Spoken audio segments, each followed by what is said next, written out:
بسم اللہ الرحمن الرحیم۔ السلام علیکم۔ 7 اکتوبر 2023 سنیچر کے دن غزہ کی پٹی سے فلسطینی عسکریت پسند تنظیم حماس کی جانب سے اسرائیل پر حملوں میں کم از کم 1200 افراد کی ہلاکت کے بعد اسرائیلی فضائیہ نے جوابی کارروائی کے دوران بمباری کی، جس سے اب تک 1800 سے زیادہ فلسطینی شہید ہو گئے ہیں۔ ناظرین، واضح رہے کہ سنیچر کے دن حماس کی جانب سے اسرائیلی فوج کے مطابق 3000 راکٹ اسرائیل کی سرزمین پر داغے گئے، جس کے بعد حماس سے تعلق رکھنے والے عسکریت پسند گاڑیوں، موٹر سائیکلوں کے علاوہ پیراگلائیڈرز اور کشتیوں کا استعمال کرتے ہوئے غزہ کی پٹی کے علاقے سے اسرائیلی حدود میں داخل ہوئے۔ اسرائیل اور فلسطینیوں کے درمیان گزشتہ مئی کے بعد سے یہ سب سے زیادہ پرتشدد کشیدہ صورتحال قرار دی جا سکتی ہے۔ ناظرین، مشرق وسطیٰ کے اس طویل اور خونی تنازع کو دہائیاں گزر چکی ہیں، جس کا مستقبل قریب میں بھی کوئی مستقل حل ہوتا دکھائی نہیں دے رہا۔ اس تنازع کا تناظر سمجھنے کے لیے آج کی اس ویڈیو میں ہم آپ کے سامنے اسرائیل اور فلسطین کے درمیان تنازع کی مکمل تاریخ بیان کریں گے۔ ناظرین، یورپ میں یہودیوں کے ساتھ روا رکھے جانے والے سلوک کی وجہ سے صہیونی تحریک زور پکڑنے لگی، جس کا مقصد یہودیوں کے لیے الگ ریاست کا قیام تھا۔ اس وقت فلسطین کا علاقہ سلطنت عثمانیہ کے کنٹرول میں تھا، تاہم پہلی جنگ عظیم کے بعد یہ خطہ برطانیہ کی زیر تسلط آیا، جہاں یہودی بڑی تعداد میں منتقل ہونے لگے، اور یوں مقامی عرب آبادی کے ساتھ تناؤ کا آغاز ہوا۔ برطانیہ اور فرانس نے مشرق وسطیٰ کو تقسیم کیا اور مختلف ریاستیں قیام میں آئیں، تاہم فلسطین برطانیہ کے زیر تسلط ہی رہا، جہاں عرب قوم پرستوں اور صہیونی تنظیموں کے درمیان کشیدگی بڑھنے لگی۔ صہیونی تنظیموں نے عسکری گروہ قائم کر لیے، جنہوں نے دوسری جنگ عظیم کے بعد الگ ریاست کے لیے دباؤ بڑھانا شروع کر دیا۔ ناظرین، سن 1947 میں اقوام متحدہ نے ووٹنگ کے ذریعے فیصلہ کیا کہ فلسطین کو 2 ٹکڑوں میں تقسیم کیا جائے، جن میں ایک یہودی ریاست ہو اور ایک عرب ریاست، جبکہ یروشلم یعنی بیت المقدس ایک بین الاقوامی شہر ہوگا۔ تاہم 14 مئی 1948 کو اسرائیل کا قیام ہوا تو اگلے ہی دن اردن، مصر، شام اور عراق نے حملہ کر دیا۔ ناظرین، یہ پہلی عرب اسرائیلی جنگ تھی جس کے نتیجے میں اقوام متحدہ کے منصوبے کے مطابق جہاں عرب ریاست بننا تھی، وہ علاقہ مختلف ممالک کے قبضے میں آ گیا، اور یوں فلسطینیوں کے لیے ایک سانحے نے جنم لیا۔ 7.5 لاکھ فلسطینی ہمسایہ ممالک خود فرار ہوئے یا انہیں اسرائیلی فوجیوں نے بے دخل کر دیا۔ 1967 کی عرب اسرائیل جنگ نے اس تنازع کو مزید پیچیدہ بنا دیا، جب اسرائیل نے عرب اتحاد کو شکست دے کر مصر سے غزہ کی پٹی، شام سے گولان اور اردن سے مشرقی یروشلم سمیت ویسٹ بینک یعنی غرب اردن چھین لیا۔ مصر کو سینائی سے بھی ہاتھ دھونا پڑا۔ 1973 میں مصر اور شام نے اسرائیل پر اپنے علاقے چھڑانے کے لیے حملہ کیا، جسے یوم کپور جنگ کہا جاتا ہے۔ 6 سال بعد اسرائیل اور مصر نے امن کا معاہدہ کر لیا اور سینائی مصر کو واپس لوٹا دیا گیا۔ اردن نے بھی کچھ عرصہ بعد اسرائیل کو تسلیم کرتے ہوئے مصر کی تکلیف کی۔ ناظرین، اسرائیل آج بھی غرب اردن پر قابض ہے، تاہم اس نے 2005 میں غزہ کی پٹی سے فوجیں نکال لی تھی۔ اقوام متحدہ آج بھی اس علاقے کو مقبوضہ مانتا ہے۔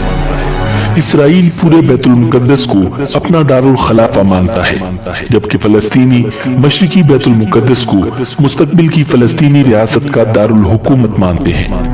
ناظرین، اس وقت 2 فلسطینی علاقے ہیں، جن میں سے ایک غرب اردن اور ایک غزہ کی پٹی ہے۔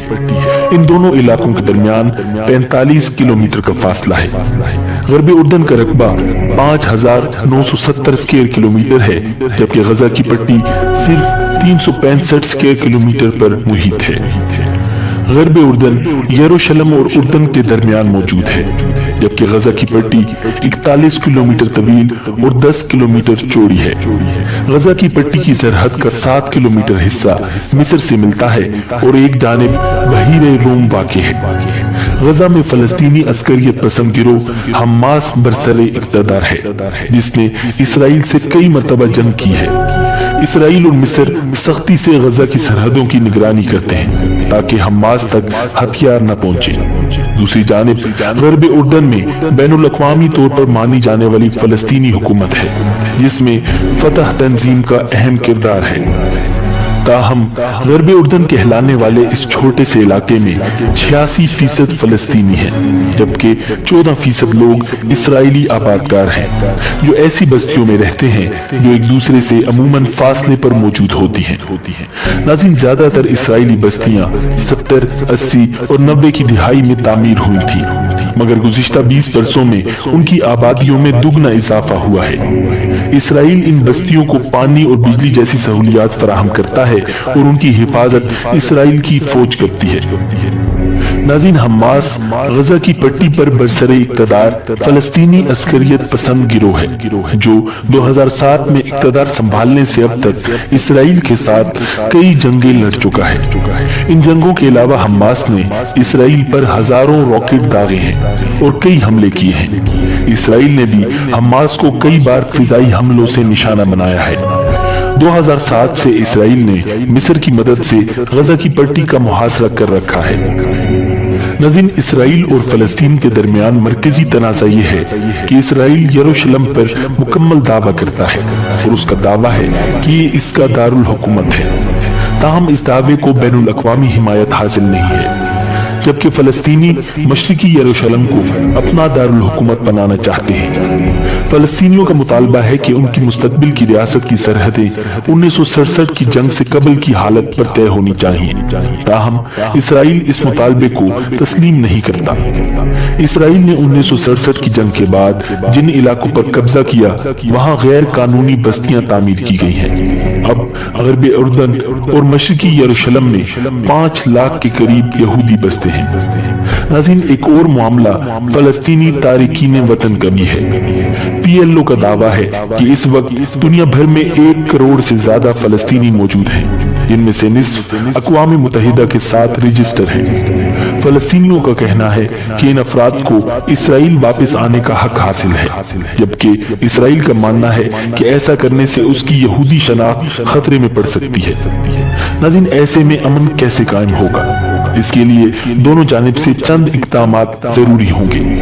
اسرائیل کو فلسطینیوں کی آزاد ریاست کا حق تسلیم کرنا ہوگا، غزہ کی پٹی کے محاصرے کو ختم کرنا ہوگا اور مشرقی یروشلم اور غرب اردن میں رکاوٹیں ختم کرنی ہوں گی۔ دوسری جانب فلسطینی گروہوں کو تشدد ترک کرنا ہوگا اور اسرائیل کی ریاست کو تسلیم کرنا ہوگا۔ ساتھ ہی سرحدوں، یہودی بستیوں اور تارکین وطن کی واپسی کے معاملے پر بھی سمجھوتہ ضروری ہے۔ ناظرین، اب تک کے لیے اتنا ہی، ملتے ہیں بہت جلد ایک نئی ویڈیو کے ساتھ۔ اللہ نگہبان۔